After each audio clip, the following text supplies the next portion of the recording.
Quickly check out what happened here on the way to the grid for Roll Harris. That car looks like it's snaking around terribly after its crash yesterday. They spent all night fixing it like the Penske boys did with their car. And then Harris just says, yep, sometimes it just doesn't go your way. So that's a shame that we won't see Roll out there for the grid after they did a huge job fixing that after its accident yesterday.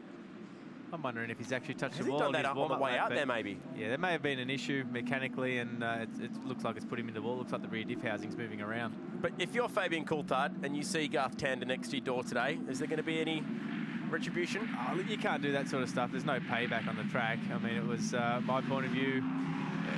You know, Garth was in the wrong, but yeah, you can't just serve it back on the track, because at the end of the day, we've all got to go home to our families, and no one wants to hurt anyone else. But yeah, lucky that it wasn't more severe than what it was, and you know, Fabian was able to walk away from it. But you know, even the officials on the wall, that could have been really, really bad. But anyway, we've got the Utes coming up now.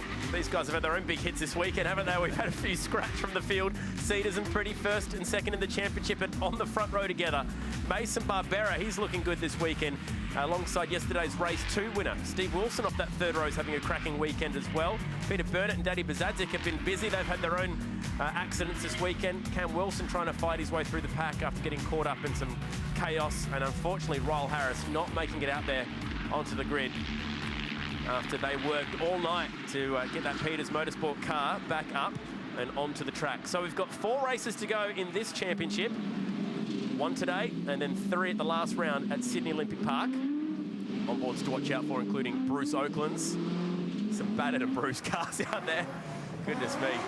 Yeah, one thing with this place, it's you don't get away with just rubbing a wall. It's usually plenty of panel damage and you know, minimal time between races to fix it. These guys, obviously, it's coming to the end of an era for these cars, so they'll make them look pretty and make sure the wheels are pointing straight. But once they're all rolling around there on camera, it doesn't look as bad. Matt Nolan's just got out of his stadium super truck.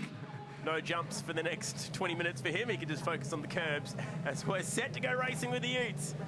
Okay, Cedars and Pretty, championship very much in the balance. Pretty would love to get some points on him here. Cedars does exactly what he needs to do, get an initial good jump. Kip Jane with a pretty good start as well. Good gear change for Pretty, first to second. He's got the jump on Cedars. Cedars got the launch off the line into the first chicane here. Oh, nice job. Nathan Pretty covers it off down there. Nolan takes the shortcut. Didn't want to go swapping paint too early in this one. Oh, Bazadzik with a big move. Oh, that's tight down there at turn 4. Aborts it. Yeah, they've all had their fair share of rubbing and bumping. Uh-oh, we've got a bumper coming off here for Peter Ward. Oh, just ask that guy next to you there just to run over it and rip it off. Oh, there we go. Goes. Oh, yeah, right in front of the pack as well. Hopefully everyone's okay back there as that went flying down the road. We all arrived at the Virgin Australia chicane safely with Nathan Pretty at the point. So no challenge, obviously. Hansford's out of this weekend now, and Cedars, his main competitor in the championship, is directly in front of him, and he doesn't really need to push to get past him. He's got a nice handy lead in the championship. Kim Jane was obviously quite racy yesterday, won that race, race 2, after a great pass in that last turn. We saw around the outside, or inside to the outside of Nolan, which we've never seen before around here. It was this corner. He went around the outside of somebody to take the lead of the race. Cool move. And Fisher, oh, we got a safety car board, have we? I think maybe this will be because we've got some big bumper bar sitting somewhere on the back straight. So safety car deployed. Call this a good old-fashioned debris flag, I think. Clearly that official didn't see the other official at Bathurst when it was still green conditions and he ran out onto the Conrod Straight. That was brave. There it is. So a quick clean up here. That's off the back of Peter Ward's Commodore that had nasty damage during Friday practice. You're a brave man walking out into a live race track to pick anything up, especially at Bathurst on the fastest straight in the country. A little bit less time between cars coming around at this circuit, so I understand the safety car, but here we go. We can see first to second gear. Nathan just gets a clean, crisp gear change, gets a jump on Cedars. And Cedars obviously no risk going into the first chicane. He didn't need to force the issue. On board with Nolan, is it? Yep. Great jump. Grab second now. There's the bumper bar still looking okay on the left-hand side. We might find out now what actually happened to it. Here we go, here we go. It's tight down there, it's close. Here comes Peter Burnett. there's the dislodgement a little bit. Small touch there. How about at turn 4? Nothing yet. Just there we got go. the other side of it there. Yeah, so it just doesn't take much, does it? No. Oh, and that also didn't help. And now at this point, he's thinking, I'm getting out of here. Don't want anything to do with this. There it goes. All right, so it's under safety car at the moment. I'm sure it won't take too long to get this one back underway, but... he's very lucky it came off. Yeah, definitely. You don't want to get a penalty just for something hanging off. You know, it's out of your hands, and lucky it's only made of plastic. Yep. Still not a good thing coming through the front windscreen, so good job by the officials there just to clean it up. Oh, jeez. Evasive action in the background. Poor Craig Woods is having no luck this weekend. Everything, concrete walls and other drivers, flying bumper bars, everything is hitting the 64 this weekend. And they just keep fixing it, Western Sydney Motorsport guys, to send him back out there. It's been a huge effort from all of them. Lights out on the safety car, going green this lap. Nice short period there. Nathan Pretty, clean run. He can dictate the start now to maintain speed up to the last corner, and then he can choose when he wants to go. He can hold them at 80 k's all the way to the start-finish line if he likes. All right, this race has 10 minutes left on the clock, as well as 9 laps. So whichever one comes first should just about go the whole distance here. Nathan Pretty in the Burbank Homes entry has been a front runner all championship in 2016. He's been right there. It's boiled down to just he and Cedars after the nasty crash to Hansford, and they're right on top of each other at the restart. This is a real close one. Cedars went with him all right. So again, this is always the danger zone. Nose to tail, full speed coming into the first chicane. Field's all nice and close. Guys further back trying to find their brake marker, find their line. Oh, Oaklands takes the shortcut. He was next to Bazadzik. Do they all appear from around the corner? Yep, no one billiard table down the out the exit there. Only see a car ping-ponging off the walls. 15 cars on track right now. We started the weekend with 19. Yep. This track always takes a few casualties. You don't normally walk away from an impact with the wall here. Concrete is not your best friend in a race car. Pretty's car looking great off those curbs. Perfect line through there. The sequence down pat. Off the back straight now. Off camber corner. Careful not to lock the inside front. Oh. We had Fisher yesterday trying to go up the inside of Nolan down there, and he found the limit. Had to use the escape road. The Wilto entry. There he is, doing a great job. Matt Stone Racing 33. Ooh. Matt Ute actually picked up the win. Oh, that's a big one in the background. Goodness me. Oh, no. And it's Woods again involved. Track is completely blocked.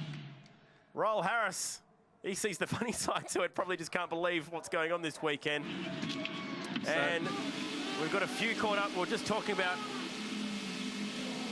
how good a weekend Oaklands was having. He's caught up in this one. Cam Wilson's involved.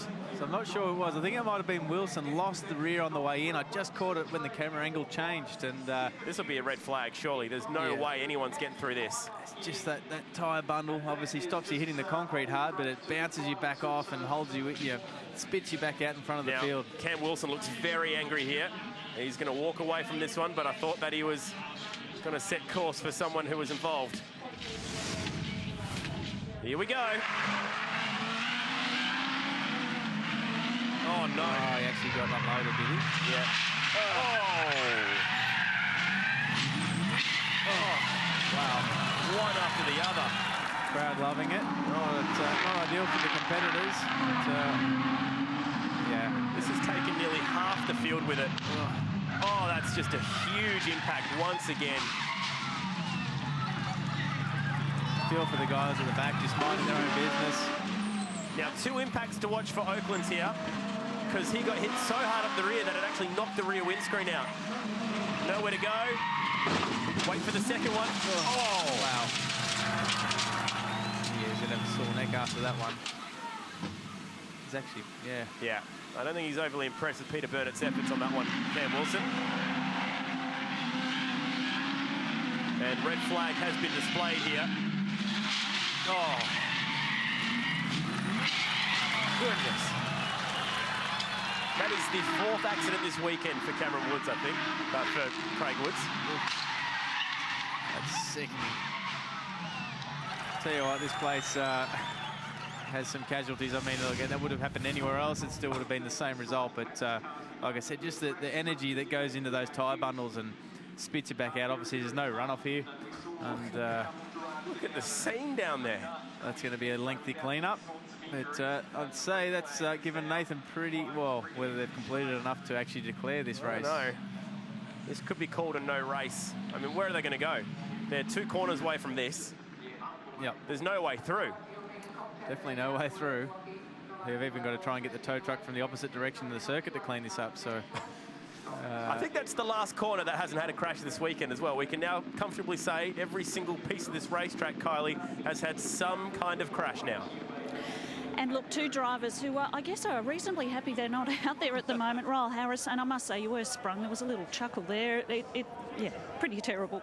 You can't help but laugh, I guess. But, you know, the last 2 years here, the ute categories look pretty bad. And as you can see in that race just then, it's the same sort of dramas and the same people causing all these incidents. So, you know, it is a tight circuit, and the utes, you know, we have short races, they're big, heavy cars, and these things happen. But, you know, I just feel chuffed for the boys. Not chuffed, the opposite of chuffed.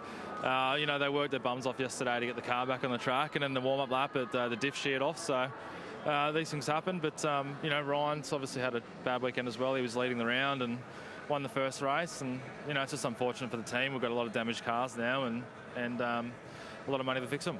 And Ryan, yeah, good to see you looking well, because that was a pretty horror smash we saw yesterday. Talk us through that one first of all. Yeah, it all happened pretty quick. Fairly sore in the neck today, but mate, lucky to get out and walk away, so keep going. Yeah, and obviously the championship is something for you to think about too, because it was going to cost you not being out there, but it perhaps falls into your hand a little bit. Yeah, look, as we discussed all weekend, anything can happen at this circuit, and it happened to me. So we were sitting second in the championship, and we're going to make a little bit more on David in that last race. But it looks like this race being a red flag now, it actually probably won't count. So that's not bad for me going into Sydney, going in with about 29 points behind Nathan now if that gets called off. So. And what's it like for you guys in this category? Everyone races so hard, and obviously at the back end of the field, the skill level, perhaps, you know, some of them aren't up for a championship like you boys. But what's it like? It's frustrating that the races don't go the distance sometimes. So as Ryle said, you know, we're short races, so everyone's trying to get out there and make a few moves. And as they are a hard car to drive, and that's the nature of street circuits. Unfortunately, I don't know what happened there I don't know if Cam just lost that by himself or he got a helping hand or not, but just that part of the circuit, once one car goes in, it just causes a chain reaction. Thanks, guys, and yeah, we'll see you in Sydney. That's right, we'll be on the beers in about 10 minutes. Always an optimist, Ryle Harris. That massive accident yesterday that we just heard Kylie reference. This is it. If you missed it yesterday, watch out. The blue and red ute of Dontas goes in, and Hansford, whammo. Yeah, unlucky for Craig. Bad bounce off that first chicane. Oh. Hansford there's nowhere he could go. You see the inertia of Dontas' car as it's hit that first tyre bundle. It actually stopped going forward and literally just bounced across the track sideways. And as you can see, the impact there with Hansford's car, how badly damaged it is. But thankfully, both those guys hopped out, gave each other a cuddle on track, and you know, they're both here talking today. At least Craig's obviously driving in the stadium truck, so he's at least driving again. Yeah, that's probably that a sign suitable sums sign. up the weekend right there. Should be a few more cars on that, though. We need that on every corner. Can you believe the scene down at turn 13? Glass, debris, mess. There is a traffic jam of epic proportion down there, and the field of what's left of them, I think there's only about 7 cars that are actually competing anymore. 8 to be exact. There you go. 8 cars made it home without any damage out of 19 this weekend.